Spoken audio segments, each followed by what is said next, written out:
రెడ్డి గారికి మేము సాయం చేయలేదు, ఒక్కనాడు కూడా ఓటు వేయలేదు.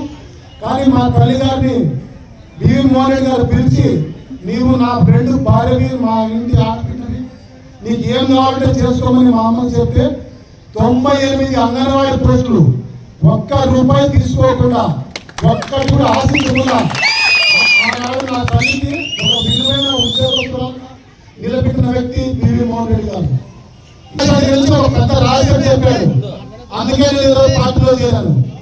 ఆ రహస్యం ఏమంటే, జయనాగేశ్వర రెడ్డి గారికి అన్నైనా తమ్ముడైనా, పెదనాయనైనా చిన్నాయనైనా, బావైనా మరిదైనా, అక్కైనా చెల్లైనా, తల్లైనా, ఎవరైనా కానీ ఎమ్మిగినూరు నియోజకవర్గం వ్యక్తులే తప్ప వేరే వ్యక్తులు లేరు. నేను ఇంతవరకు ఏ పదవి లేకుండా పోవడానికి కారణం, నేను నమ్మిన నాయకుడికి అక్కలు ఉన్నారు, తమ్ముళ్ళు ఉన్నారు, అన్నలు ఉన్నారు, బావలు ఉన్నారు, మామలు ఉన్నారు. అందుకే వాళ్ళ పదవులు బట్టే నాకు ఏ పదవి లేకుండా ఎంగిలి ఇస్త్రాలుగా తరమేశారు. కానీ ఈరోజు నా మిత్రుడు శేఖర్కి ఒక మంచి విలువైన స్థానం ఇచ్చినట్ట, దానికి ఏక కారణం జయనాగేశ్వరుడికి బంధువులు లేవు, లేవు.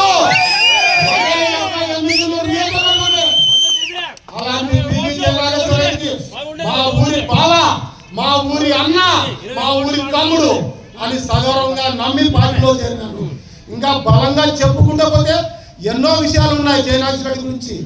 ఈ రోజు నమ్ముకున్న ప్రతి ఒక్కరికి విలువలతో కూడిన జీవన విధానం ఇస్తున్నటువంటి జయనాగేశ్వరుడు అభినందిస్తున్నాను.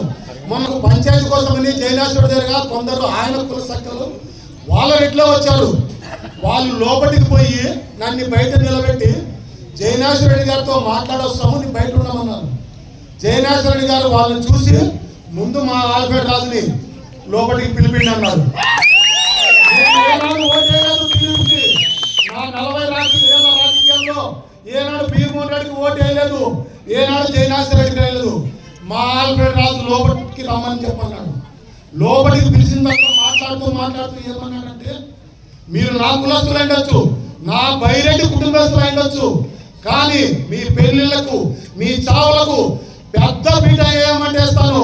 మా ఆల్ఫ్రెడ్ రాజు ఏనాడు ఓటేలా, కానీ ఎమ్మిగినూరు నియోజకవర్గ వ్యక్తి కాబట్టి రెడ్ కార్పెట్ వేస్తానన్నాడు. గుండెలు ఉప్పుకపోతుంది సోదరులారా. భయంకరమైన 40 ఏళ్ళ బాధలు ఈ రోజుతో బాధలు దిగమించుకుంటున్నాను.